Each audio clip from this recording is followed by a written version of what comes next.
ఏపీలో అప్పుడే రోహిణీ కార్తె ఎఫెక్ట్ మొదలైంది. మేలో రావాల్సిన రోహిణీ కార్తె తమిళనాడులో ముందుగానే ఎంటర్ కావడంతో ఆ ప్రభావం విజయవాడను తాకింది.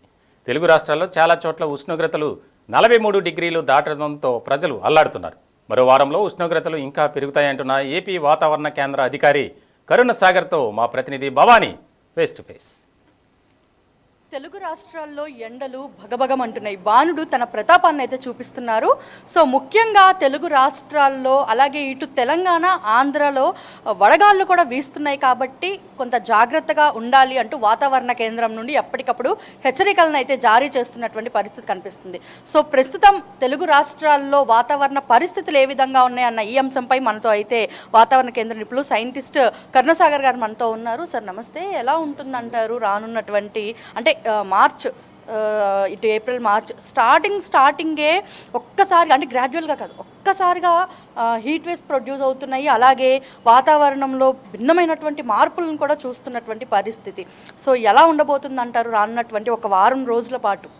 రానున్న వారం రోజులు చూసినట్లయితే మనకు ఉష్ణోగ్రతలు చాలా గరిష్టంగా ఉండేదానికి అవకాశాలు ఉన్నాయండి మన రాష్ట్రంలో. నిన్న కూడా చూసినట్లయితే గరిష్టంగా నంద్యాలలో 43.7 డిగ్రీల ఉష్ణోగ్రత నమోదు కావడం జరిగింది. అలాగే రాయలసీమలో చాలా చోట్ల కూడా మనకు వడగాలులో నమోదు కావడం జరిగింది. అదేవిధంగా మనకు కోస్టల్ ఆంధ్రప్రదేశ్లో చూసినట్లయితే కాకినాడ జిల్లాలో వడగాలు నమోదు కావడం జరిగింది. వీటితో పాటుగా గరిష్టంగా చాలా జిల్లాలలో మనకు 40 డిగ్రీల కంటే అధికంగా ఉష్ణోగ్రతలు నమోదు కావడం జరిగింది. ఇక ఈరోజు చూసినట్లయితే 6వ తారీఖున మనకు రాయలసీమలోని చాలా జిల్లాలలో అనగా చిత్తూరు మినహాయించి మిగతా అన్ని జిల్లాలలో కూడా 1 లేదా 2 చోట్ల మనకు వడగాలులు వీచే అవకాశం ఉంది. మిగిలినటువంటి చిత్తూరు జిల్లాలో మనకు తేమ అలాగే వేడి వీటితో పాటుగా అసౌకర్యమైనటువంటి వాతావరణం ఉండే అవకాశం ఉంది ఈరోజు. ఇక కోస్తా జిల్లాలో చూసినట్లయితే ప్రకాశం, నెల్లూరు, ప్రకాశం, పల్నాడు, ఎన్టీఆర్ ఈ జిల్లాలతో పాటుగా ఏలూరు, అనకాపల్లి, శ్రీకాకుళం, పార్వతీపురం అన్న జిల్లాలో మనకు వడగాలులు వీచే అవకాశం ఉన్నాయి. మిగిలిన జిల్లాలలో మనకు వేడి, తేమ మరియు అసౌకర్యమైనటువంటి వాతావరణం నెలకొనే అవకాశం ఉంది ఈ రోజుటికి. ఇక తర్వాత చూసినట్టయితే మనకు నెమ్మదిగా కొంచెం ఉష్ణోగ్రతలు రాబోయే 3 రోజులకు తగ్గే అవకాశాలు ఉన్నాయి. కానీ తగ్గుతున్నాయంటే మరి చాలా వరకు తగ్గే అవకాశాలు అయితే లేవు.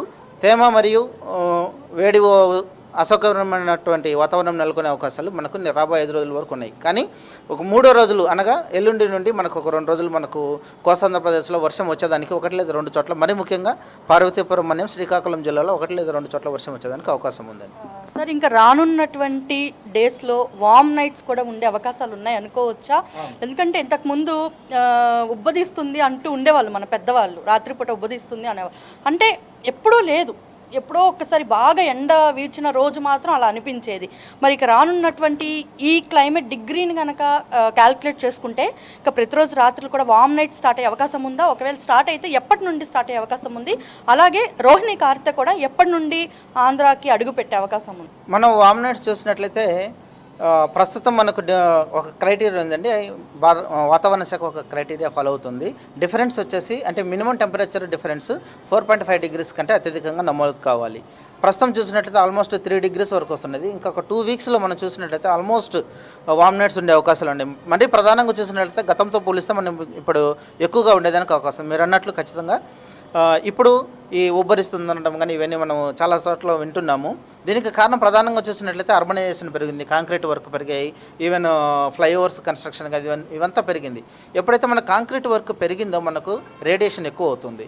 సో అలా at the same time greenery అంటే మనకు ఫారెస్ట్రీ కానీ లేకపోతే చెట్లు ఇవన్నీ తగ్గిపోయాయి. ఎప్పుడైతే మనకు ఫారెస్ట్రీ తగ్గిపోతుందో ఆటోమేటిక్గా మనకు టెంపరేచర్స్ పెరుగుతున్నాయి. ఇంకొక 10 రోజుల్లో మనకు రోహిణీ కార్తె కూడా రాబోతుంది. వచ్చినప్పుడు ఇంకా మనకు టెంపరేచర్స్ ఎక్కువగా వచ్చే అవకాశాలు ఉన్నాయండి. అండ్ మెయిన్గా సార్ నది ప్రాంతం కానివచ్చు, అలాగే అటవీ ప్రాంతం దగ్గర ఉండేవారు ఎలా ఎఫెక్ట్ అవుతారంటారు? అంటే మరి అడవి అంటే కొంచెం చల్లగా గాలులు రావచ్చా, లేదంటే వారికి కూడా వడగాలు ఉండొచ్చా? ఇటు నది తీరంలో కూడా వడగాలు రావచ్చా? వాళ్ళ లివింగ్ ప్లేస్ అనేది కొంత సేఫ్టీ అనుకోవచ్చా? నది తీర ప్రాంతం ఎప్పుడు కూడా నది కానీ లేకపోతే సముద్ర కోస్టల్ జిల్లాలండి ఎప్పుడు కూడా అంత సేఫ్ కాదు ఈ వడగాలుల దృష్ట్యా చూసినట్లయితే. ఎందుకంటే మనకి ఇన్లాండ్ అంటే సముద్రం కంటే లోపల వైపు చూసినట్లయితే క్రైటీరియాలోనే మినిమం 40 డిగ్రీస్ రావాలి. మ్యాక్సిమం టెంపరేచర్స్ 40 డిగ్రీస్ కంటే అధికంగా వచ్చినప్పుడు మనం హీట్ వేవ్ ఇస్తాం. కానీ కోస్టల్ జిల్లాలో చూసినప్పుడు మనం 37 వేస్తున్నాం. అంటే ఈవెన్ టెంపరేచర్స్ కొంచెం తక్కువ ఉన్నప్పటికీ కూడా అక్కడ హ్యూమిడిటీ ఎక్కువ ఉంటుంది. దీనివల్ల అసౌకర్యమైనటువంటి వాతావరణం ఎక్కువగా ఉంటుంది. ఫర్ ఎగ్జాంపుల్ హీట్ ఇండెక్స్ అనే ఒక పారామీటర్ ఉంటుందండి. మనకు టెంపరేచర్, హ్యూమిడిటీ వీటన్నిటిని తీసుకొని క్యాలిక్యులేట్ చేస్తాం. ఈరోజు మనకు 40 డిగ్రీస్ ఉన్నా కూడా హీట్ ఇండెక్స్ చూసినట్లయితే ఆల్మోస్ట్ 50 to 60 డిగ్రీస్ టెంపరేచర్ ఉన్న విధంగా మనకు ఒక ఫీలింగ్ వస్తుంది. కాబట్టి కోస్టల్ జిల్లాలో ఉన్న వాళ్ళందరికీ కూడా చాలా వరకు ఈ తేమ శాతం అధికంగా ఉండడం, వీటితో పాటుగా ఉష్ణోగ్రతలు పెరగడం వల్ల చాలా అసౌకర్యమైనటువంటి వాతావరణం ఉండే అవకాశాలు ఉన్నాయి. ఇన్లాండ్ కన్నా పోలిస్తే కోస్టల్ జిల్లాలో ఉన్న వాళ్ళు ఎక్కువ సఫర్ అయ్యే అవకాశాలు ఉన్నాయి. Thank you sir. సో ఇది ఓవరాల్గా కూడా రెండు తెలుగు రాష్ట్రాల్లో అయితే ఒక్కసారిగా వాతావరణం అనేది మారుతుంది. గ్రాడ్యువల్గా కాకుండా ఒక్కసారిగా అమాంతము వాతావరణంలో మార్పులు రావడం వలన పిల్లల నుంచి పెద్దవారి వరకు అయితే చాలా ఎఫెక్ట్ అయితే చూస్తున్నారు. ముఖ్యంగా అత్యవసర పనుల మినహా బయటకైతే రావద్దు అంటూ కూడా వాతావరణ కేంద్ర నిపుణులు అయితే సూచిస్తున్నటువంటి పరిస్థితి. ఓవరాల్గా మాత్రము రెండు తెలుగు రాష్ట్రాల్లో భిన్నమైనటువంటి వాతావరణంతో ప్రజలు ఇబ్బందులు పడుతుంటే వారికి సరైన సూచనలను ఎప్పటికప్పుడు వాతావరణ కేంద్రం అయితే అందిస్తుంది. వీడియో జర్నలిస్ట్తో భవానీ, సిటీ 24/7 విజయవాడ.